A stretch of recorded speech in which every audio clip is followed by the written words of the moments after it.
चलिए, Biot Savart law के बाद हम लोग देखेंगे एम्पियर सर्किटल लॉ। ये बिल्कुल जैसे बायोट सावर्ट लॉ है ना, दैट उसे आप मान लो एनालॉगस फॉर्म है जैसे वो कूलम्स लॉ का, और एम्पियर सर्किटल लॉ जो है वो गॉस थ्योरम का एनालॉगस फॉर्म है। अब देखते हैं ये एम्पियर सर्किटल लॉ क्या कहता है। ये हमसे कहता है line integral of magnetic field along any closed loop। Line integral of magnetic field along any closed loop, मतलब लिखेंगे कैसे कैसे इसे,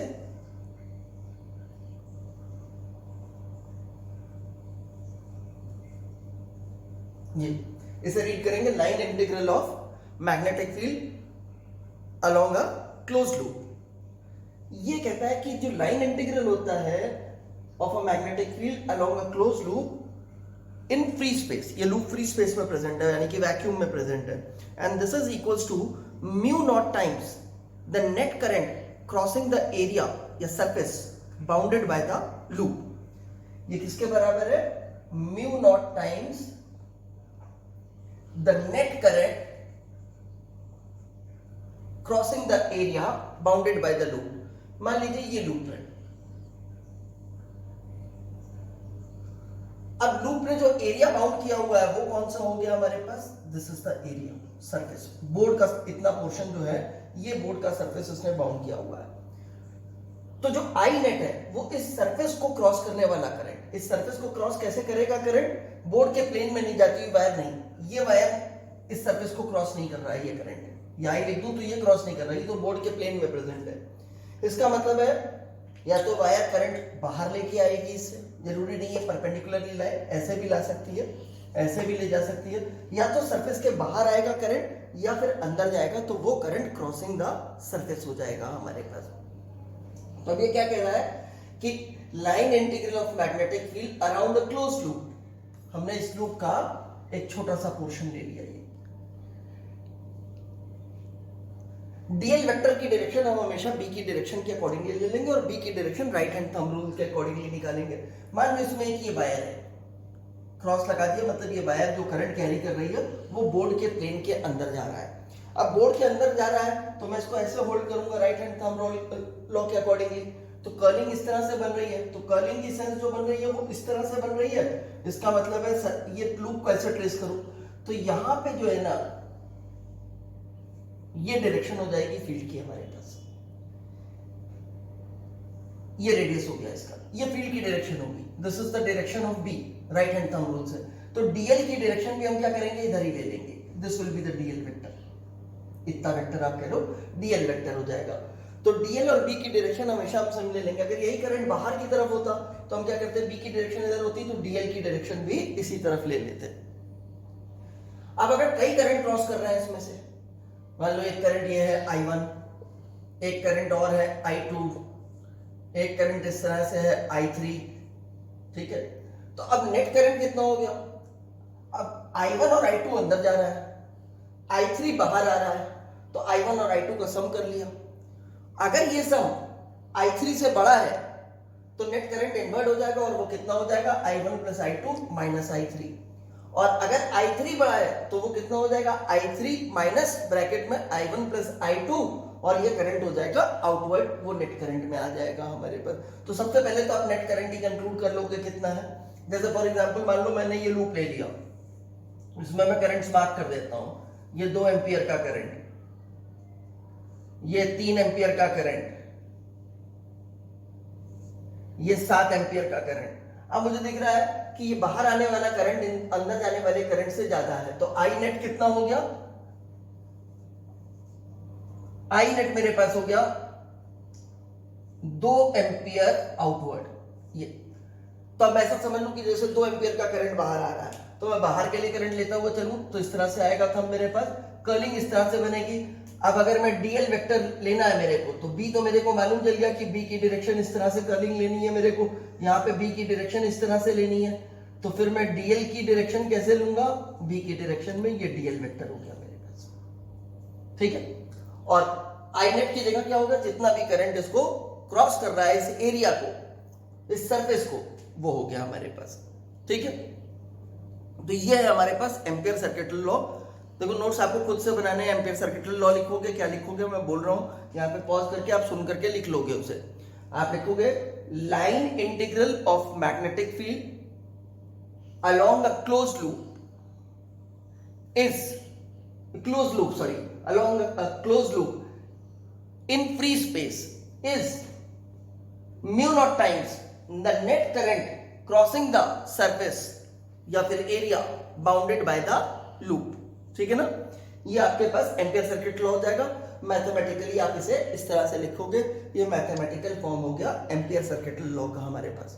अब हम इसकी कुछ एप्लीकेशंस देखेंगे एम्पियर सर्किट लॉ की। देखो, अगर एम्पियर सर्किट लॉ की मदद से अब हम मैग्नेटिक फील्ड निकालना चाहेंगे, जैसे गॉस थ्योरम की मदद से हम इलेक्ट्रिक फील्ड निकालना चाहते थे, तो हमारे पास एक कंडीशन होती थी कि वो चार्ज जो है हमारे गॉसियन सरफेस के रिस्पेक्ट में सिमेट्रिकली प्रेजेंट होना चाहिए, सिमेट्रिकली डिस्ट्रीब्यूटेड होना चाहिए।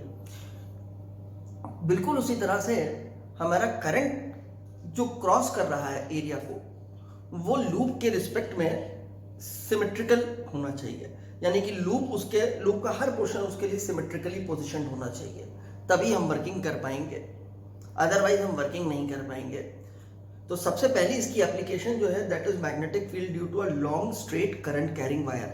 ये आपने बायोट-सावर्ट लॉ से भी निकाला था, आपने किसी भी वायर की निकाली थी, mu naught I upon 4 pi r bracket में sine alpha plus sine beta करके, फिर साइन अल्फा और साइन बीटा को 1 रख करके अल्फा बीटा 90 डिग्री लेते हुए आपने निकाल ली थी वैल्यू लॉन्ग वायर की। यहाँ पे भी हम लॉन्ग वायर की निकालेंगे, तो लॉन्ग वायर हमारे पास एक हो गई। ठीक है, उस लॉन्ग वायर को हम कंसिडर कर लेते हैं। सपोज मैं बोर्ड के प्लेन में वो लॉन्ग वायर बनाता हूं,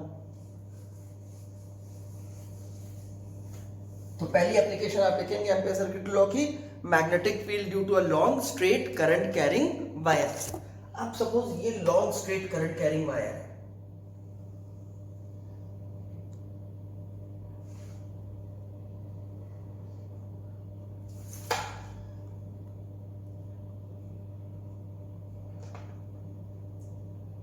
इधर भी इंफिनिटी तक और इधर भी इंफिनिटी तक इसमें जो करंट फ्लो कर रहा है वो I है।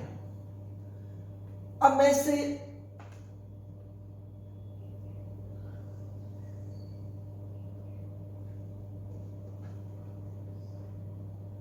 मान लो स्मॉल a डिस्टेंस पे कोई पॉइंट P है, यहां पे मैग्नेटिक फील्ड निकालना चाहता हूं, तो क्या इस वायर के लिए सिर्फ एक ही पॉइंट है जो इससे स्मॉल a डिस्टेंस पे प्रेजेंट है?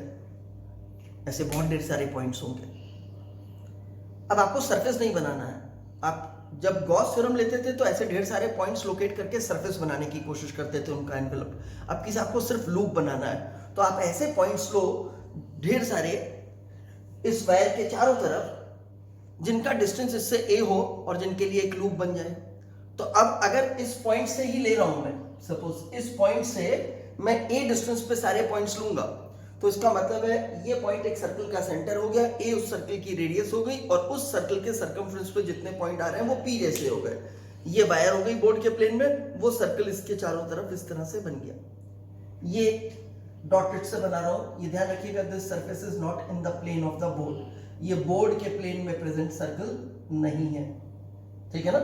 ये कैसे प्रेजेंट है, आधा सर्कल बोर्ड के पीछे गया हुआ है, आधा सर्कल बोर्ड के बाहर आया हुआ है और बोर्ड पे इसके सेंटर के थ्रू वायर इस तरह से पास कर रही है जिसमें करंट फ्लो कर रहा है। ठीक है, अब ये लूप हो गया हमारे पास। इस लूप को हम एम्पीरियन लूप कहेंगे, जैसे उसमें हम गॉसियन सरफेस कहते थे वैसे यहाँ पे इसे हम एम्पीरियन लूप कहेंगे। अब एम्पीरियन लूप के लिए हमें डीएल वेक्टर की डायरेक्शन चाहिए, तो सबसे पहले तो हम डीएल वेक्टर की डायरेक्शन के लिए बी की डायरेक्शन कंक्लूड करते हैं। अब बी इस तरह से बन रहा है हमारे पास फील्ड। सपोज मैं ये वाला पोर्शन लेता हूं, बी में थोड़ा सा इधर मार्क कर देता हूं, तो यहां पे क्या था, ये वायर थी, ये पॉइंट मैंने यहां पे कंसीडर किया, ऐसे होल्ड करने पे लूप इस तरह से बन रहा था, तो फील्ड इधर डायरेक्टेड थी, यानी कि फील्ड बोर्ड के प्लेन के इनवर्ट डायरेक्टेड है। तो यहां पे फील्ड जो है वो बोर्ड के प्लेन के इनवर्ट डायरेक्टेड हो गई, ठीक है ना। तो बी की डायरेक्शन क्या हो गई, इनवर्ट हो गई। तो डीएल वेक्टर जो है हमारा जो मार्क होगा, अब मार्क तो मैं यहां पे ऐसे कर रहा हूं, लेकिन ध्यान रखिएगा ये बोर्ड के प्लेन में नहीं है, बोर्ड के प्लेन के अंदर जाता हुआ ऐसे है। ये आपका सर्कल था, इसके सेंटर से वायर इस तरह से पास कर रही थी, इसका एक छोटा सा पोर्शन लिया, उसमें ये टेंजेंशियल डायरेक्शन हो गई, ये डीएल वेक्टर हो गया। तो ये डीएल वेक्टर जो है आपका, ये भी इनवर्ट हो गया। अब हमने लिखा line integral of B vector dot dl vector. अब ये कितने के बराबर है? This is equal to mu naught time I, क्योंकि एक ही करंट पास कर रहा है तो आई हो गया हमारे पास वही नेट करंट हो गया एरिया से क्रॉस करने वाला। अब ये हो गया हमारे पास B का मैग्नीट्यूड B मान लिया, DL का मैग्नीट्यूड DL मान लिया, इनके बीच का एंगल cos 0 डिग्री हो गया हमारे पास, 0 डिग्री का एंगल हो गया cos 0 डिग्री आ गया, म्यू नॉट आई। अब cos 0 डिग्री तो 1 हो गया, और अगर ये वायर से सारे पॉइंट्स इक्वी डिस्टेंस है सर्कमफ्रेंस के तो उस पर B का मैग्नीट्यूड कांस्टेंट हो गया, तो B तो इंटीग्रेशन के बाहर लिख लेते हैं। अब इंटीग्रेशन में आ गया हमारे पास सिर्फ DL cos 0 1 हो चुका है और ये हो गया म्यू नॉट आई के बराबर। अब क्लोज लूप जो था हमारा इस तरह से, उस पर DL plus DL plus DL plus DL plus DL plus DL ऐसे करते करते वापस यहां तक आए, तो हमने पूरी सर्कमफ्रेंस ले ली, यानी कि इंटीग्रेशन जो है DL का क्लोज लूप के ऊपर 2 पाई a हो गया, रेडियस a है, सर्कमफ्रेंस हो गई 2 पाई a, तो b इंटू 2 पाई a आ गया, म्यू नॉट आई हो गया, और यहां से b मिल गया हमारे को mu naught I upon 2 pi a। आप देखोगे यही फॉर्मूला आपने पहले भी निकाला था जब बायोट सावर्ट लॉ यूज कर रहे थे, अभी भी वही फॉर्मूला लगाया है, लेकिन अब आपने टूल या वेपन दूसरा यूज किया है, लॉ अलग यूज कर लिया है, एम्पियर सर्किटल लॉ। तो this is the first application of Ampere circuital law, जिसकी हेडिंग आपको डालनी है magnetic field due to a straight long current carrying wire. ठीक है, ये हमारे पास पहली एप्लीकेशन हो गई बायोट सावर्ट लॉ की, सॉरी एम्पियर सर्किटल लॉ की। अब मान लो हमारे को वायर की जगह सिलेंडर कह दे, थिक वायर कह दे, या फिर वायर की रेडियस दे दे, वायर की जो रेडियस है वो दे दे या डायमीटर दे दे, और इस बार हमसे कहें कि क्या कहते हैं आपको इस वायर में करंट फ्लो कर रहा है इसकी लेंथ के अलोंग, या इस सिलेंडर में करंट फ्लो कर रहा है इसकी लेंथ के अलोंग, आप जो है मैग्नेटिक फील्ड निकालो इसकी एक्सिस से सर्टेन डिस्टेंस पे, say as a function of distance from its axis. ठीक है, सपोज ये सिलेंडर ले लिया मैंने, कह रहा है कि इस सिलेंडर की रेडियस जो है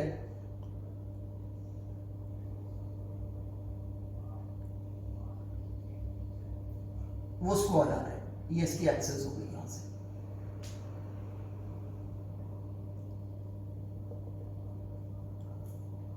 ठीक है, अब मुझसे कहता है कि इस एक्सिस से सर्टेन डिस्टेंस पे आपको फील्ड निकालनी है। करंट जो है वो कैसे फ्लो कर रहा है, current is flowing in this direction, ऐसे सिलेंडर की लेंथ के अलोंग करंट फ्लो कर रहा है आई। ये सिलेंडर हो गया, तो इसमें करंट कैसे फ्लो कर रहा है इस तरह से। अब इसकी कुछ थिकनेस भी हो गई, आप देख रहे हो, ऐसे ले लो सिलेंडर, नहीं तो ये है, आप इससे चौड़ा भी ले सकते हो। तो इस तरह का ये सिलेंडर हो गया। अब इसकी वजह से हमें फील्ड निकालनी है, तो देयर आर 3 पॉसिबल पॉइंट्स हमारे लिए जिनके लिए हम इंटरेस्टेड है। एक क्या है, इस सिलेंडर के अंदर आ जाएगा पॉइंट, यानी कि यहां पे। ठीक है, दूसरा पॉइंट कहां आ जाएगा हमारा, सरफेस पे आ जाएगा, ये हो गया सेकंड पॉइंट। और तीसरा पॉइंट कहां आ जाएगा, इस वायर के कहीं बाहर।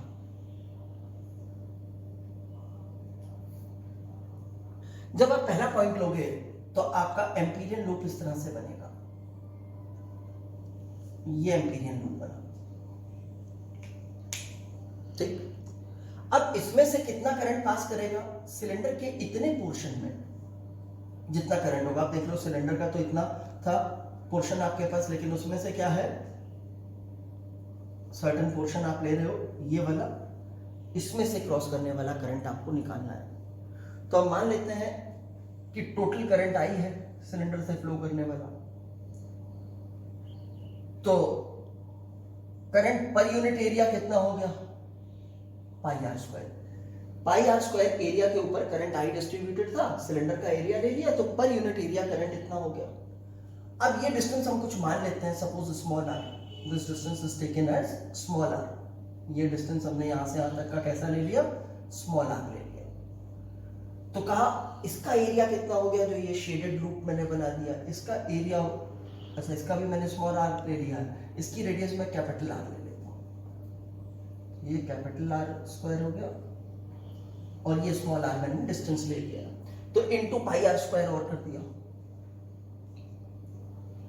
ये हो गया हमारे पास area crossing this shaded area, sorry current crossing this shaded area, ठीक है ना। ये शेडेड एरिया के सरफेस कैसे बना हुआ, लूप इस तरह से बना हुआ है। सिलेंडर का कुछ पोर्शन जो है वो इसमें आ रहा है और कुछ पोर्शन बाहर है इस लूप के।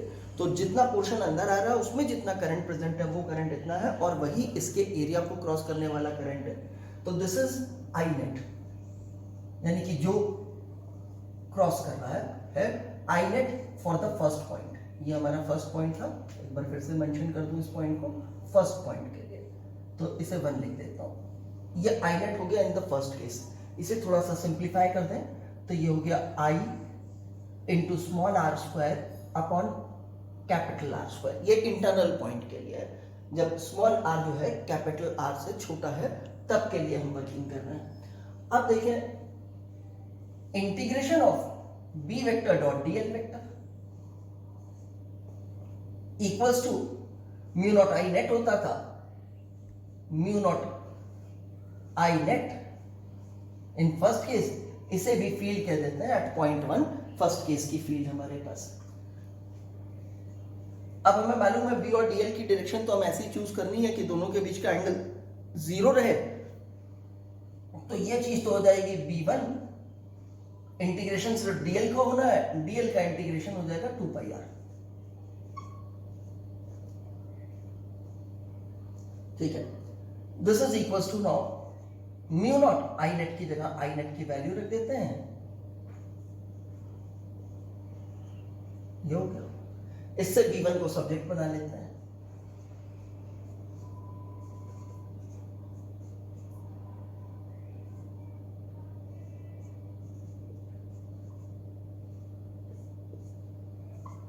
एक आर कैंसिल कर दिया, ये आ गया।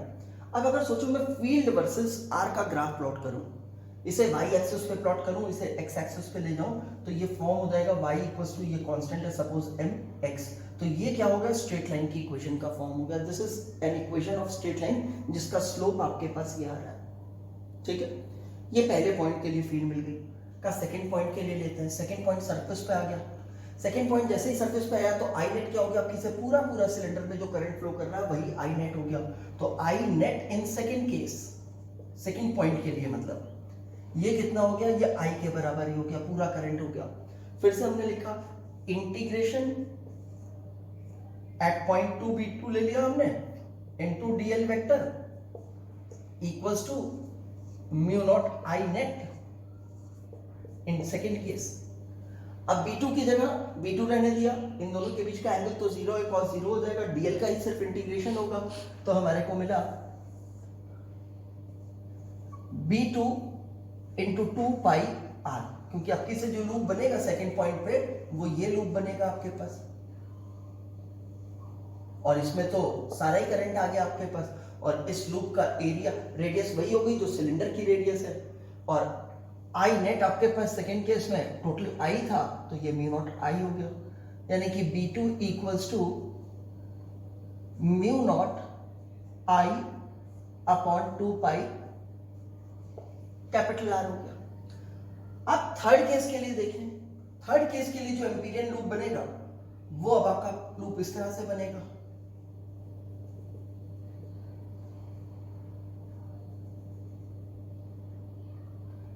तो आपकी से ये वाला एरिया आएगा आपके पास पूरा। अब ये डिस्टेंस फिर मैं स्मॉल आर से ही डिनोट कर दे रहा हूं, ये स्मॉल आर है डिस्टेंस। तो आपकी से आई नेट कितना हुआ थर्ड केस में, आई नेट इन थर्ड केस। अब देखो जो भी करंट है वो इसी सिलेंडर में प्रेजेंट है, इतने शेडेड रीजन में, इतने शेडेड रीजन में तो कोई करंट नहीं है, तो सिलेंडर का ही जो करंट है वही नेट करंट क्रॉसिंग हो गया। तो ये तो आई रहा आपके पास। अब हमने किया integration b3 vector dot dl vector equals to mu naught I net for the third point. अब b3 को b3 लिख लिया, dl और b3 के बीच का एंगल तो जो है वो हमारे पास 0 डिग्री का था, तो वो cos 0 1 हो गया। dl का इंटीग्रेशन किया तो वो आ जाएगा इस लूप की टोटल लेंथ, यानी कि इसकी सर्कमफ्रेंस, जो कि अगेन 2 पाई स्मॉल आर हो गई, 2 पाई स्मॉल आर, और इधर म्यू नॉट आई आ गया हमारे पास। तो b3 को सब्जेक्ट बना लिया, तो b3 equals to mu naught I upon 2 pi r आ गया। सिलेंडर हम लॉन्ग लेंथ का ले के चले हैं। जब हमने बाहर का पॉइंट लिया तो आप देख रहे हो कि थिन स्ट्रेट वायर जैसा ही रिजल्ट है एक्सटर्नल पॉइंट के लिए। ये लाइन की इक्वेशन थी आपके पास, आर के डायरेक्टली प्रोपोर्शनल था। B2 मैक्सिमम वैल्यू है आपके पास फील्ड की, उसके बाद field inversely proportional to small r हो गई है, डिक्रीज करती है। इसका मतलब है अगर B वर्सेस R का मैं ग्राफ बनाऊं, B वर्सेस R का मैं ग्राफ बनाऊं, तो जब चलूंगा सेंटर से, यहां से R लेना है हमारे को, तो पहले हम अंदर रहेंगे। जब तक हम अंदर रहेंगे तो लाइन की इक्वेशन रहेगी, तो ये ग्राफ इस तरह से जाएगा एक लाइन की इक्वेशन के फॉर्म में। उसके बाद जैसे ही हम सरफेस पे आएंगे यहाँ पे, तो फील्ड क्या होगी, सेकंड पॉइंट पे आकर के मैक्सिमम हो जाएगी। ये फील्ड मैक्सिमम हो गई। ये फील्ड कितनी हो गई यहाँ वाली हमारे पास, ये फील्ड यहाँ वाली हमारे पास हो गई mu naught I upon 2 pi capital R, जहां पे R is the radius of the cylinder या रेडियस ऑफ द वायर। और इसके बाद क्या है, आर के इनवर्सली प्रोपोर्शनल है, तो यहां से ग्राफ ऐसे हो जाएगा आपके पास। ये ग्राफ आ गया आपके पास बी वर्सेस आर का। इसका मतलब है आर की दो वैल्यूज के लिए आपको फील्ड सेम मिलती है। सिर्फ एक मैक्सिमम फील्ड एक ही पॉइंट के लिए है, बाकी हर फील्ड जो है वो आर की दो वैल्यूज के लिए है। आर की इस वैल्यू पे जितनी फील्ड है उतनी ही इस पे भी है। एक इंटरनल पॉइंट है, एक एक्सटर्नल पॉइंट है। ये हमारे पास आ गया एम्पियर सर्किटल लॉ का result for a thick wire या फिर सिलेंडर जो हो गया उसके लिए। कह लीजिए कि करंट कैरिंग सिलेंडर है, उसकी वजह से हमें फील्ड निकालनी है, तो हम कैसे निकालेंगे एम्पियर सर्किटल लॉ से। ये प्रोसेस हो गया। 3 रिजल्ट आ गए। हम इन तीनों को एक बार कंबाइन करके लिख देते हैं, फिगर में रख कर देता हूँ। तो अब हमने जो फील्ड निकाली है सिलेंडर की वजह से या थिक वायर की वजह से, उस फील्ड के रिजल्ट्स लिखते हैं। B इक्वल्स टू, पहला रिजल्ट हमारे पास था ये mu naught I upon 2 pi capital are square into small r. ये तब था जब r less than capital R था। फिर दूसरा रिजल्ट आया हमारे पास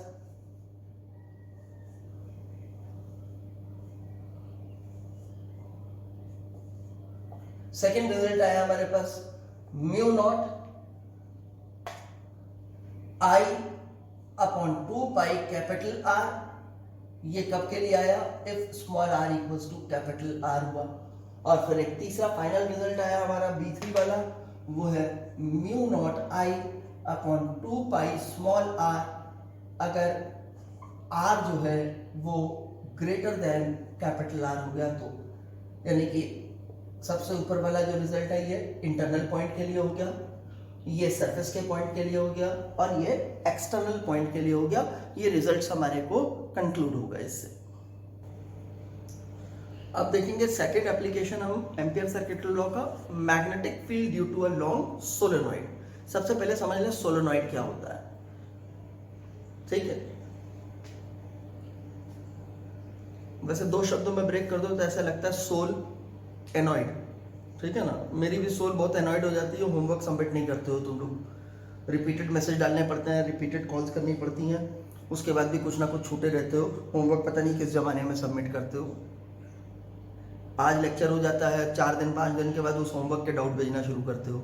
ऐसा मत करो, डेली का काम डेली करो। एक दिन का लेट तो समझ में आता है एट द मैक्सिमम कि एक दिन लेट हो गया भाई किसी वजह से, लेकिन डेली का काम डेली करो, इतनी लेट नहीं समझ में आता। जब बच्चा जो है और फिर लिख करके भेज देते हो क्वेश्चन नंबर इतना सर फिजिक्स का, वो पता नहीं तब तक में 3 असाइनमेंट जा चुकी होती हैं, किस असाइनमेंट का क्वेश्चन पता ही नहीं।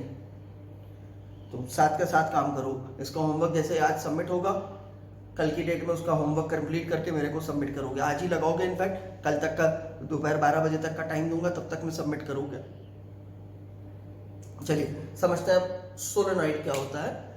हेलिकल स्प्रिंग, जैसे पेन में स्प्रिंग लगा होता है ना, वैसी शेप, यानी कि इस तरह का स्प्रिंग जिसकी लेंथ उसके डायमीटर के कंपैरिजन में बहुत बड़ी हो, उसे हम लॉन्ग सोलेनॉइड कहेंगे। तो लॉन्ग सोलेनॉइड क्या हो गया हमारे पास, एक हेलिकल स्प्रिंग का फॉर्म हो गया जिसकी लेंथ काफी ज्यादा है in comparison to its diameter, ठीक है। तो अब हम इस सोलेनॉइड की वजह से, करंट कैरिंग सोलेनॉइड है, उसकी वजह से मैग्नेटिक फील्ड निकालना चाहते हैं, ठीक है। तो एक लॉन्ग सोलेनॉइड सबसे पहले तो हम बना लेते हैं। जैसे कॉपीज में स्पाइरल बाइंडिंग की होती है ना, नोटबुक्स वगैरह में कई बार, या हम फोटोस्टेट कराते हैं ढेर सारे तो उसकी स्पाइरल बाइंडिंग करा लेते हैं, तो वो स्पाइरल बाइंडिंग वाला पार्ट उससे नोटबुक से अलग कर दो, तो वो जो है वो सोलोनॉइड हो गया। आपके पास लॉन्ग सोलोनॉइड कुछ वैसा स्ट्रक्चर है लॉन्ग सोलोनॉइड का। बुक्स में जनरली दो तरह से फिगर बना होगा, या तो इस तरह से बना होता है या इस तरह से। दोनों फिगर का मीनिंग समझा देता हूँ। ये लूप्स इस तरह से बने हुए हैं आपके पास, ऐसे ऐसे। इसमें क्या दिखा रहा है, पूरा लूप नहीं दिखाया है, कह रहा है यहाँ से वायर जो है बाहर निकलती है, इधर से आती है, इधर से अंदर चली जाती है, बाकी आधा पोर्शन ऐसे हो गया, फिर इधर से बाहर निकलती है, ऐसे चली जाती है, फिर घूम के आती है, इधर से निकलती है, इधर से अंदर चली जाती है, फिर आती है, इधर से बाहर निकलती है। तो इस तरह से इसमें भी लूप्स आपको दिखाए गए हैं। अब ये लॉन्ग सोलेनॉइड है, इसका मतलब इसका ये डायमीटर जो है इसकी इस लेंथ के कंपैरिजन में नेग्लिजिबल है। मान लेते हैं कि इस सोलेनॉइड के नंबर ऑफ टर्न्स पर यूनिट लेंथ जो है वो स्मॉल n है। Let the number of turns पर unit length of the solenoid be small n। ठीक है, अब हम इसके अंदर एक एम्पीरियल लूप बनाते हैं अपने लिए।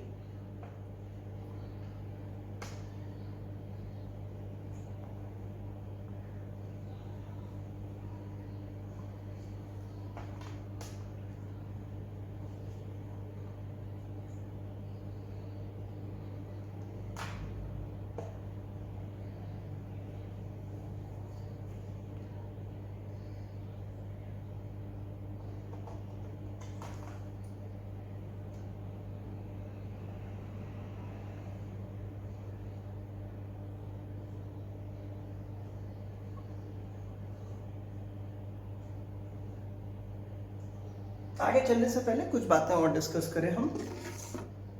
सोलेनॉइड को समझने के लिए आप ऐसे समझो कि जैसे बहुत ढेर सारे सर्कुलर लूप्स हैं, बहुत ढेर सारे सर्कुलर रिंग्स हैं। मैंने एक पतली सी वायर का रिंग बनाया, वो यहाँ पे रख दिया, उसके बहुत पास में दूसरा रिंग, तीसरा रिंग, चौथा रिंग, ऐसे मैंने बहुत ढेर सारे रिंग्स मान लो इसके ऊपर पहना दिए हैं, which are very close to each other. इनको इंसुलेटेड वायर मान लो, जैसे वायर भी इस पर लपेटना शुरू कर दिया, ऐसे ऐसे ऐसे, तो वो मेरे पास एक सोलेनॉइड बना है। मैंने एक यूनिट लेंथ में, सपोज ये लेंथ 1 सेंटीमीटर है, 1 सेंटीमीटर में मैंने कितने टर्न्स घुमाए हैं वो नंबर ऑफ टर्न्स पर यूनिट लेंथ है, या फिर 1 मीटर में मैंने कितने टर्न्स घुमाए हैं वो नंबर ऑफ टर्न्स पर यूनिट लेंथ है। और यूनिट पर यूनिट लेंथ में आप अगर यूनिट सेंटीमीटर लिख रहोगे तो पर सेंटीमीटर हो जाएगा, और अगर मीटर लिख रहोगे तो पर मीटर हो जाएगा। ठीक है, अब अगर आप सोचो मैं इसमें से एक छोटा सा पोर्शन ले लूँ, अब ये काफी लंबा है, मैंने इतना सा पोर्शन ले लिया, ये थिकनेस जो है इसके अंदर कैसा कर रहा हूं मैं, ये बहुत लंबी चीज थी ऐसे, मैं उसमें कह रहा हूं मैं इतना सा पार्ट ले लेता हूँ, सिर्फ इतना सा डिफरेंशियल पार्ट ले लेता हूँ इसका एक छोटा सा, तो इसके अंदर ढेर सारे लूप्स हो गए, सर्कुलर लूप्स। अब अगर यहाँ पे कोई पॉइंट लूं मैं, तो क्या हुआ, ये चीज चाहे मैं यहां से इसका डिस्टेंस मेजर करूं, चाहे यहां से डिस्टेंस मेजर करूं, ये तो बहुत छोटा है तो एक ही डिस्टेंस मेजर होगा। यानी कि मेरे पास ऐसा समझ लो सर्टेन नंबर ऑफ टर्न्स के सर्कुलर लूप्स हो गए, उनकी एक्सिस का पॉइंट हो गया ये। इस पॉइंट पे फील्ड निकालनी है तो हमने सर्कल के लिए फील्ड निकाली थी, उसमें नंबर ऑफ टर्न्स n होते थे, तो भी उसकी एक्सिस पे फील्ड क्या होती थी, वो फॉर्मूला ऑब्टेन किया था। यहाँ में लगाना नहीं है फॉर्मूला, सिर्फ समझाने के लिए कर रहा हूँ। तो आपको याद होगा वो फील्ड किधर डायरेक्टेड होती थी, सर्कल के एक्सिस पे जो फील्ड होती थी, depending upon the direction of the current, या तो टुवर्ड्स द सेंटर O होती थी, या फिर directed away from the centre वो होती थी। अगर ये ले रहा हूं तो मतलब इसका सेंटर ये हुआ, या तो फील्ड इधर डायरेक्टेड होगी डिपेंडिंग की करंट कैसे फ्लो कर रहा है, या फिर इधर डायरेक्टेड होगी। ऐसा ही अगर एलिमेंट मैंने ये लिया होता तो क्या होता, इसकी भी फील्ड उसी डायरेक्शन में आती, क्योंकि जिस सेंस में करंट इसमें फ्लो करेगा उसी सेंस में इसमें फ्लो करेगा। अगर करंट का फ्लो ये है, मैंने कैसे लिया, ऐसे लिया ना, नहीं ऐसे लिया हुआ है, ये है करंट का फ्लो, ऐसे इधर से बाहर निकलता हुआ इधर अंदर जाता हुआ लिया होगा, ये फ्लो लिया तो इसमें भी तो ऐसे ही होगा, पूरी वायर में ऐसे करंट फ्लो कर रहा होगा, तो क्या होगा, इसका भी फील्ड उसी डायरेक्शन में आएगी। ठीक है ना, करंट कैसे फ्लो कर रहा है, इस तरह से फ्लो कर रहा है। अब मैंने ऊपर वाले पॉइंट को ऐसे होल्ड किया, कहा यहां से इस डिस्टेंस पे निकालना चाहता हूं, तो फिंगर की कर्लिंग कैसे हो रही थी, ये सर्कल बनाया तो ये फील्ड आएगी इस तरह से। ठीक है, और इधर चला जाऊं तो भी क्या होगा, फील्ड मेरे को ऐसे ही मिलेगी सेम डायरेक्शन की।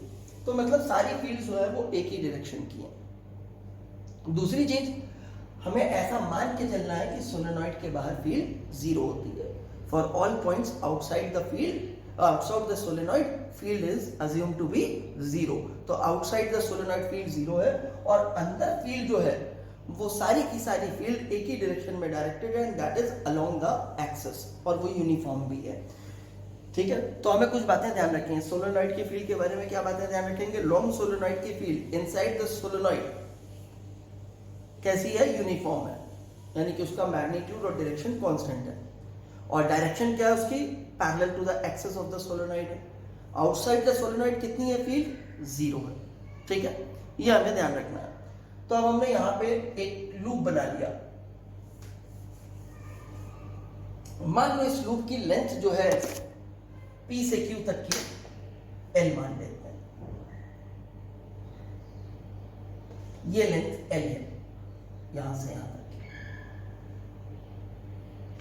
और इसी तरह से इसकी दूसरी लेंथ मैं स्मॉल b से डिनोट कर देता हूं।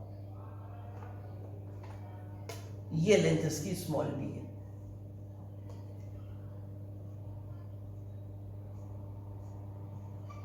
देखिएगा ये क्लोज लूप है। पिछली बार आपने लूप जो है कैसा लिया था? सर्कुलर लेकर के वर्किंग की थी। अभी जो हमने लूप लिया है वो हमारा लूप कैसा हो गया है? सर्कुलर हो गया है। ठीक है, इसमें भी एक बार बना देता हूं ऐसा ही लूप, ताकि हमें क्लियरिटी रहे कि हम कैसी बात कर रहे हैं।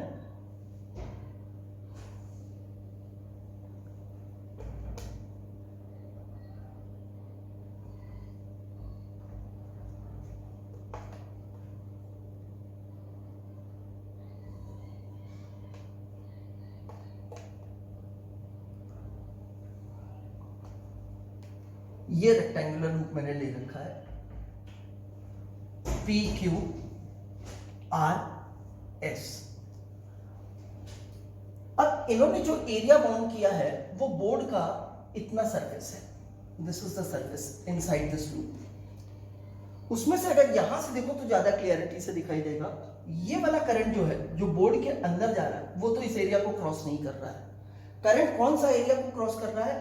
यहां से वायर से बाहर निकला करंट ऐसे जाने के लिए, यहां से भी बाहर निकला, यहां से भी बाहर, यहां से भी बाहर। तो इतने पोर्शन में जितने टर्न्स आ रहे हैं उतने times I current. I current अगर इसमें फ्लो कर रहा है, हम ऐसा अज्यूम करें कि आई करंट इज फ्लोइंग, तो अगर एक टर्न होता तो आई इसका, फिर एक और टर्न आया तो आई इसका, एक और टर्न आया तो आई इसका, ऐसे अगर n टर्न्स आएंगे तो n आई होगा।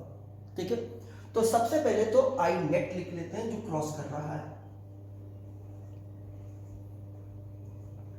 इससे पहले हम थ्योरी में क्या लिख चुके हैं? समझ लीजिए थ्योरी में आपको क्या लिखना है। आप फिगर बनाओगे ये वाला या ये वाला, इच्छा होगी तो दोनों भी बना सकते हो। आप लिखोगे फिगर शोज अ long solenoid having small n turns per unit length. ठीक है, and is carrying current I। उसमें करंट I फ्लो कर रहा है। आप लिखोगे field inside the solenoid is uniform and is directed along the axis of the solenoid and the field outside the solenoid is 0। ठीक, इसके बाद लिखोगे PQRS is an Amperian loop। फिर आएगा आपके पास the net current crossing the area या surface bounded by the Amperian loop is, next line में आ जाओगे I net। अब I net कितना हो गया? एक यूनिट लेंथ में कितने टर्न्स थे? Small n। तो L लेंथ में कितने टर्न्स आ गए? यहां से यहां तक L लेंथ है, तो इस L लेंथ में कितने टर्न्स आ गए? तो वो आ गए n into small. Number of turns हो गए NL। नंबर ऑफ टर्न्स हो गए NL। और हर टर्न के लिए I करंट है, तो NL टर्न्स के लिए NLI करंट हो गया। I इसका 2I 3I 4I, ऐसे अगर NL टर्न्स आए तो हमारे पास आ गया NLI। This is the net current crossing the area bounded by the loop. और ध्यान रखिएगा यही करंट है जो क्रॉस कर रहा है, ये वाला करंट नहीं क्रॉस कर रहा है इसमें इसके बाउंडेड एरिया को। अब आई नेट मालूम चल गया तो हमने इसे लिखा इंटीग्रेशन, या more precisely line integration of B vector dot dl vector equals to NL mu naught NLI। Mu naught या आई नेट लिख देता हूं, चलो एक बार आई नेट। ठीक है, अब हमें मालूम है इसको हम 4 पार्ट में ब्रेक करेंगे। एक P से Q वाला करेंगे,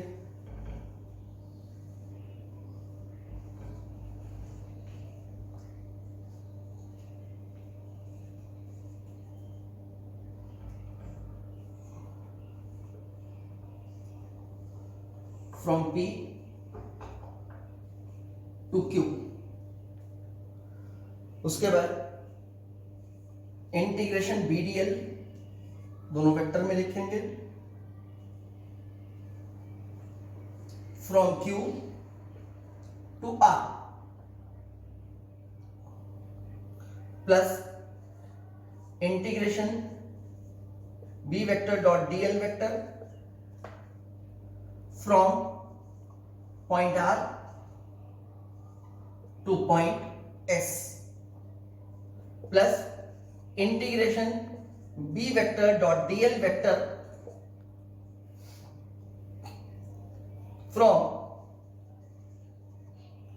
एस टू क्यू। ये 4 पार्ट में ब्रेक हो गया हमारा। टोटल लूप की लेंथ लेनी थी हमारे को क्लोज लूप में, तो this length plus this length plus this length plus this length हमने 4 पार्ट में कर लिया। और राइट हैंड साइड का म्यू नॉट आई नेट की वैल्यू थी NLI। ठीक है, अब फर्दर सॉल्व करने के लिए मैं एक फिगर रब कर ले रहा हूं ताकि मैं चीजें लिख सकूं अपने लिए। ये वाला साइड मैंने रब कर दिया सपोज। अब देखते हैं जब P से Q चले तो फील्ड किधर डायरेक्टेड थी, अलोंग द एक्सिस। मान लो फील्ड इस तरफ डायरेक्टेड थी तो हम डीएल वेक्टर भी इसी डायरेक्शन का ले लेंगे। फील्ड इधर हो गई, डीएल वेक्टर भी इधर ही हो गया, तो इसके लिए तो एंगल हो गया 0 डिग्री। तो बी इंटीग्रेशन के बाहर आ गया क्योंकि फील्ड अंदर यूनिफॉर्म है, जितनी फील्ड यहां होगी उतनी यहां होगी, उतनी यहां होगी, उतनी यहां होगी, उतनी यहां होगी, सब जगह सेम है। तो बी का जो मैग्नीट्यूड है वो बाहर आ गया, डीएल का मैग्नीट्यूड अंदर रह गया। cos 0 1 हो चुका था हमारे पास। डीएल पी से क्यू तक कर रहे हैं तो पी से क्यू तक की सारी लेंथ ऐड करोगे, डीएल डीएल डीएल पी से क्यू तक, तो वो एल आ जाएगा। तो पहला इंटीग्रेशन जो है आपके पास integration B vector dot dl vector from point P to Q, ये कितना हो गया मेरे पास, ये हो गया बी एल। ठीक है ना, फील्ड मैंने बी मान ली है अंदर। अब इसी तरह integration B vector dot dl vector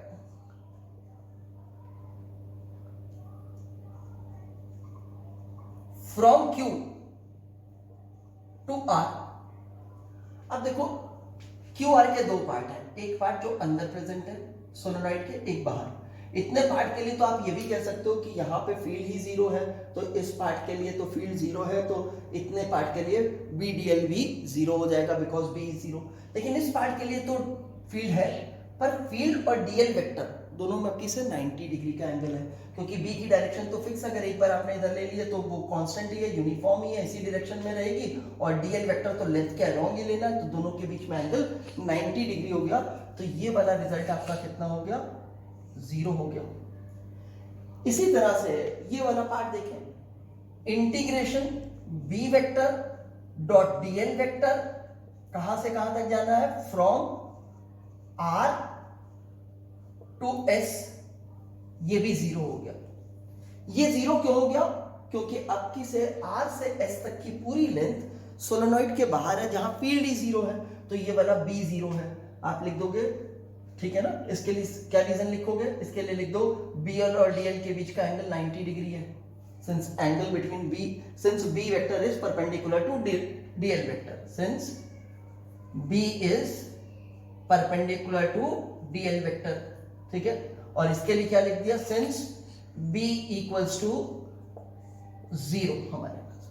ठीक है, ये हम शुरू में थ्योरी में लिख चुके थे अपनी कि फील्ड इनसाइड द सोलेनॉइड जो है वो यूनिफॉर्म होती है, मैग्नीट्यूड में भी डायरेक्शन में भी, और उसकी डायरेक्शन अलोंग द एक्सिस होती है।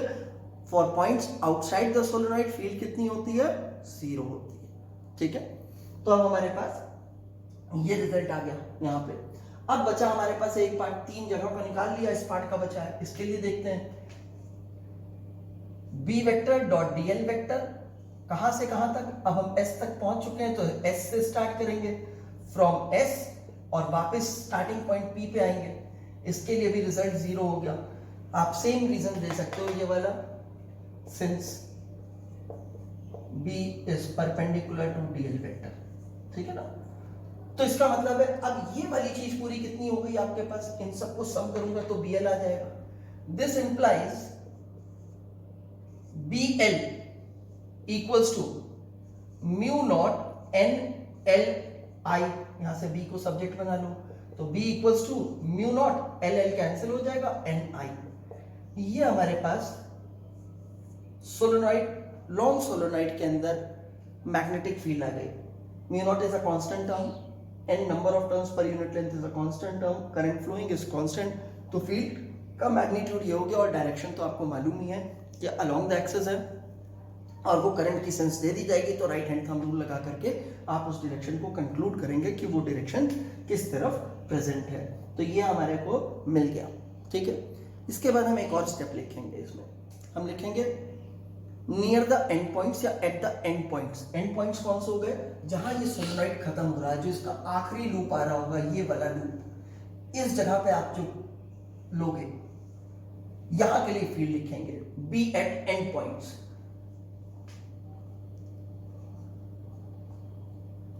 उसको इसका आधा लिख देंगे। कोई एक्सप्लेनेशन अभी हमें नहीं देना है, समझाऊंगा जरूर मैं, लेकिन आपको जब बोर्ड में आप लिख रहे होगे तो आपको उसका एक्सप्लेनेशन देने का कोई जरूरत नहीं पड़ेगी। ये हो गया हाफ म्यू नॉट NI, आपके पास आधा हो गया, ठीक है। अब देखो मैं आपको एक्सप्लेन करता हूं कि ऐसा क्यों हुआ, एक सिंपल लेमैन टर्म में एक्सप्लेन करता हूं। मैंने आपसे कहा कोई भी पार्ट ले लो इसका छोटा सा, चाहे ये वाला पार्ट ले लो, उसकी फील्ड कहीं निकालोगे तो अगर उसकी फील्ड इधर आ रही है तो इस पार्ट की, छोटे डिफरेंशियल पार्ट की फील्ड भी इधर आएगी, इसकी भी इधर ही आएगी। इधर पार्ट लोगे तो उसके लिए भी फील्ड इधर आएगी, सभी पार्ट्स की फील्ड सेम तरफ है। अब आप सोचो जब मैं एंड पॉइंट पे आया तो मैं एंड पॉइंट आने के बजाय ऐसा कह देता हूं कि जितना सोलेनॉइड इधर प्रेजेंट है लेंथ, उतना ही इधर प्रेजेंट है, ठीक है। तो इधर वाले पार्ट की फील्ड जितनी है उतनी इधर वाले पार्ट की फील्ड होगी यहां पे, और उन दोनों का सम जो है वो आया है इतना। अगर उसमें से आधा पार्ट हटा दूंगा तो फील्ड भी आती रह जाएगी, क्योंकि सभी का समेशन ही तो किया है। आधे पार्ट को हटा दोगे तो फील्ड आधी हो जाएगी। तो एंड पॉइंट्स पे फील्ड जो है वो for the point well inside the solenoid के कंपैरिजन में हाफ होती है। तो अब फिर से एक बार रिकॉल कर लें हमारे पास क्या क्या चीजें हैं। एक, जब हम लिखेंगे सोलेनॉइड के लिए, इसकी डेरिवेशन के लिए आप अपनी नोटबुक में लिखोगे तो आप क्या लिखोगे, फिगर ड्रॉ करोगे, चाहे ये ड्रॉ करो, चाहे दूसरा वाला जो बनाया था वो ड्रॉ करो, चाहे दोनों ड्रॉ करोगे। फिर आप लिखोगे figure shows a long solenoid having small end turns per unit length, current I is flowing through the solenoid such that the field due to this current inside the solenoid is uniform and is directed along the axis of the solenoid, and for the points outside the solenoid the field is 0, ठीक है। फिर full stop लिखोगे, अगली line में होगे PQRS is Amperian loop applying ampere circuit law, या उससे पहले आई नेट निकाल दोगे, that is the current crossing the area bounded by the loop. उसके बाद आप लिखोगे फ्रॉम एम्पीरियन सर्किट लॉ, ये चीज, इसको 4 पार्ट में ब्रेक कर दोगे। इनकी वैल्यूज तो आप एक ही लाइन में लिख सकते हो। इसका रिजल्ट एक ही बार में आपने BL लिख दिया, इसकी जगह पे +0 लिख दिया, इसकी जगह पे +0 लिख दिया, इसकी जगह +0 लिख दिया, और नीचे वाली लाइन में एक और लाइन यूज करके इनकी एक्सप्लेनेशन लिख दी है कि कौन सा किसकी वजह से 0 हुआ था, ठीक है। इसको इक्वल्स टू वैल्यू सब्स्टिट्यूट कर दी आई नेट की, यहाँ पे ये आ गया, और इसे सिंप्लीफाई कर दिया उसके बाद, तो आपके पास ये फाइनल रिजल्ट आ गया। जब ये फाइनल रिजल्ट आ गया तो आपने लिखा at end points the field is half that at the points well inside the solenoid, that is B at end points equals to half mu naught NI, इसका आधा कर दिया हमने, ठीक है ना। ये हमारे पास सोलेनॉइड की वजह से फील्ड हो गई। चलिए अब तीसरी और फाइनल एप्लीकेशन है हमारे पास एम्पियर सर्किट लॉ की, magnetic field due to current carrying toroid, TOROID, toroid. अब टोरॉइड क्या चीज है? ये एंडलेस सोलेनॉइड है। जो आपने सोलेनॉइड देखा था ना ऐसे लगा हुआ था, उसी सोलेनॉइड को घुमाओ सर्कल के फॉर्म में, ऐसे कर दो, इंसुलेटेड वायर है, तो दोनों एंड्स जब उसके एक दूसरे के पास आ जाएंगे तो ये पूरा एक सर्कल बन जाएगा, आप मान लो। तो ये हमारे पास टोरॉइड हो गया। इसे एंडलेस सोलेनॉइड भी बोला जाता है। हम इसकी वजह से फील्ड निकालना चाहते हैं। हमारे पास हम लिखेंगे फिगर शोज अ toroid having capital N turns, capital N turns, ठीक है ना। टोटल टर्न्स बता दिए। पिछली बार हमने टोटल टर्न्स नहीं बोले थे, वहां नंबर ऑफ टर्न्स पर यूनिट लेंथ बोला था, ठीक है। अगर हमें पिछली बार क्वेश्चन में ऐसा दिया हो कि एक लॉन्ग सोलेनॉइड है, उसकी लेंथ L है और उसमें number of turns total n है तो नंबर ऑफ टर्न्स पर यूनिट लेंथ स्मॉल n हम निकाल सकते हैं। कैपिटल N हमारे को टोटल नंबर ऑफ टर्न्स दी है, टोटल लेंथ L दी है और लॉन्ग भी लिखा हुआ है, तो कैपिटल N बाय L करेंगे तो हमारे को नंबर ऑफ टर्न्स पर यूनिट लेंथ मिल जाएगा। लेकिन अब क्या होता है, टोरॉइड में जनरली हमारे को क्या होता है, total number of turns given होते हैं। तो हमसे कहा गया कि फिगर एक टोरॉइड शो कर रहा है, फिगर शोज अ toroid having capital N turns, ये पर यूनिट लेंथ नहीं है, टोटल टर्न्स है, and it's mean radius is capital R। Current I is flowing through the toroid। अब ये वायर है इसकी, इसमें करंट फ्लो कर रहा है ऐसे, तो करंट कैसे आ रहा है, ये गया यहां से अंदर गया तो यहां से बाहर निकला, यहां से अंदर गया यहां से बाहर निकला। तो ये वो पॉइंट्स है, कुछ पे मैं मार्क कर देता हूँ जिनसे करंट कैसा हो रहा है, बाहर निकल रहा है। यहाँ से करंट क्या हो रहा है, बाहर निकल रहा है। इन सारे पॉइंट्स पे ऐसे जितने जितने टर्न्स आएंगे उनसे करंट बाहर निकल रहा है। और यहाँ पे क्या हो रहा है, करंट अंदर जा रहा है, ये अंदर गया करंट, ये अंदर गया करंट, ये अंदर जा रहा है करंट, ठीक है। इस तरह से करंट जो है इधर से अंदर गया, यहां से बाहर निकल आया, ये अंदर गया, फिर यहां से बाहर निकला ऐसे, फिर पीछे से घूमता हुआ ये गया अंदर, ये बाहर, फिर ये अंदर, ये बाहर, ऐसे इस तरह से घूम के करंट जा रहा है इसमें आई। अब हमारे को इसकी वजह से मैग्नेटिक फील्ड निकालनी है।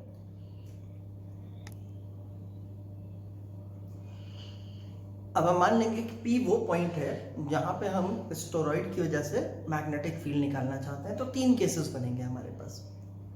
एक, जो P का डिस्टेंस है O से, मान लो स्मॉल r है, तो पहला केस बनेगा कि स्मॉल r जो है वो A से छोटा है, इस लेंथ से भी छोटा है। ये इसकी इनर रेडियस है, ये आउटर रेडियस है B, और ये मीन रेडियस है। सारी वर्किंग वैसे मीन रेडियस के टर्म में ही करते हैं, क्योंकि आपको बताया ही था कि डायमीटर जो है इसकी लेंथ के कंपैरिजन में नेग्लिजिबल होता है, तो हम उसके ही टर्म में करते हैं बेसिकली। तो हमने क्या किया, हमने कहा कि P is a point where the P is a point at distance small r from O, the center of the toroid, at which the magnetic field due to the toroid is to be computed या calculated या is to be determined। तो अब case one आया, small r is less than a। अगर small r less than a हुआ, मैं इसी figure में करूंगा, आप तीन अलग अलग फिगर बनाओगे क्योंकि मैं रब कर दूंगा करने के बाद। मान लो ये वाला पॉइंट P हुआ हमारे पास, तो ये वाला डिस्टेंस हो गया हमारे पास small r which is less than a। अब हम जब एम्पीरियन लूप बनाएंगे तो वो एम्पीरियन लूप ये बनेगा। जब ये एम्पीरियन लूप बनेगा तो इस एरिया को, इस सरफेस को क्रॉस करने वाला करंट कितना है, कोई भी नहीं, क्योंकि करंट तो सिर्फ यहाँ से अंदर जाता है और यहाँ से बाहर निकलता है, इस जगह तो कोई करंट है ही नहीं। तो राइट हैंड साइड जो था हमारे पास म्यू नॉट आई नेट वाला, उसमें आई नेट ही जीरो है तो बी जीरो हो गया। इसका मतलब है इस जगह पे मैग्नेटिक फील्ड जीरो हो गई, उन सारे पॉइंट्स पे मैग्नेटिक फील्ड जीरो हो गई जिनका डिस्टेंस O से स्मॉल r है और small r less than a है। तो ये हमारा एक ही लाइन में फिनिश हो गया। दूसरा आया हमारे पास कि हमारा P पॉइंट जो है O से स्मॉल r डिस्टेंस पे वो कुछ इस तरह से है कि small r greater than B है। अब B इसकी एक्सटर्नल रेडियस थी यहां तक की, उससे भी बड़ा है, तो इसका मतलब कहीं बाहर हो गया पॉइंट, मान लो ये। तो अब एम्पीरियन लूप कैसा बनेगा, ये बन गया एम्पीरियन लूप आपके पास, और ये आपका कंसर्न पॉइंट हो गया। अब इसको कितना करंट क्रॉस कर रहा है, तो अभी भी करंट क्रॉसिंग आई नेट जीरो है। क्यों, जितना करंट बाहर निकल रहा है यहां से उतना ही करंट अंदर भी जा रहा है। तो net current crossing in any particular direction, inward या आउटवर्ड निकालेंगे, टोटल समेशन करेंगे हम, तो वो जीरो आ जा रहा आई नेट हमारे पर, तो यहाँ पे भी फील्ड जीरो हो गए। अब एक ही पॉइंट बचा हमारे पास जिसमें R की वैल्यू A से बड़ी और B से छोटी है, मतलब इस रीजन में कहीं प्रेजेंट है। मान लो वो ये है आपके पास, यहीं से मान लो, सपोज कैपिटल R डिस्टेंस पे है, ये एम्पीरियन लूप हो गया। अब इसमें जो एरिया बाउंड किया, ये खास तौर से करना है, यही मेन है हमारे पास। इसमें जो करंट क्रॉस कर रहा है वो करंट कितना हो गया हमारे पास, ये वाला करंट इसके एरिया से नहीं जा रहा है, तो सिर्फ इनवर्ड वाला, और अगर इसमें आउटवर्ड और इसमें इनवर्ड करा होता तो सिर्फ आउटवर्ड वाला करंट आता हमारे पास। अब कितने टर्न्स हैं, n टर्न्स हैं। पहले टर्न में आई, दूसरे में एक और आई, 2i होगा, तीसरा टर्न हुआ तो 3i हो गया, 4i, 5i, 6i, ऐसे करते अगर कैपिटल N टर्न्स हैं तो i नेट हो गया हमारे पास ni। तो थर्ड केस के लिए आई नेट आ गया हमारे पास एन आई, और यही डॉटेड वाला जो सर्कल बनाया है मैंने कॉन्सेंट्रिक विद द टोरॉइड, वो हमारे पास एम्पीरियल लूप हो गया। अब जो करंट क्रॉस कर रहा है वो इनवर्ड है, ऐसे लिया तो सर्कुलेशन ये बना।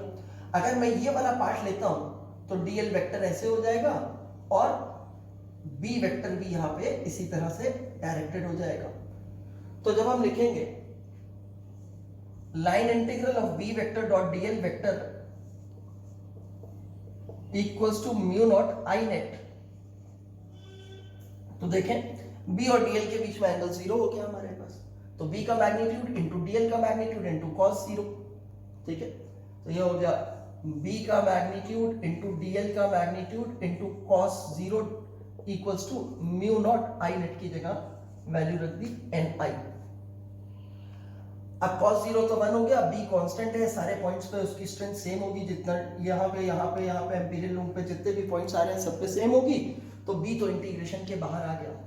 तो इंटीग्रेशन बच गया अब हमारे पास dl का, और dl को इंटीग्रेट करेंगे तो dl plus dl plus dl plus dl plus dl पूरे लूप के लिए करेंगे तो सरकमफ्रेंस मिल जाएगी, यानी कि b इक्वल्स इनटू 2 पाई r हो गया हमारे पास, ये हो गया म्यू नॉट एन आई। यहां से b को सब्जेक्ट बना लें, mu not an I upon 2 pi r। या अब इसमें जो वायर है उसकी टोटल लेंथ कितनी है, मीन रेडियस r ही ली हुई है तो उसकी टोटल लेंथ भी 2 पाई r है। Number of turns total n है, टोटल लेंथ इतनी है, तो नंबर ऑफ टर्न्स पर यूनिट लेंथ स्मॉल n कर सकते हैं, यानी कि कैपिटल N अपॉन 2 पाई r को हम स्मॉल n लिख सकते हैं, तो म्यू नॉट एन आई हो गया।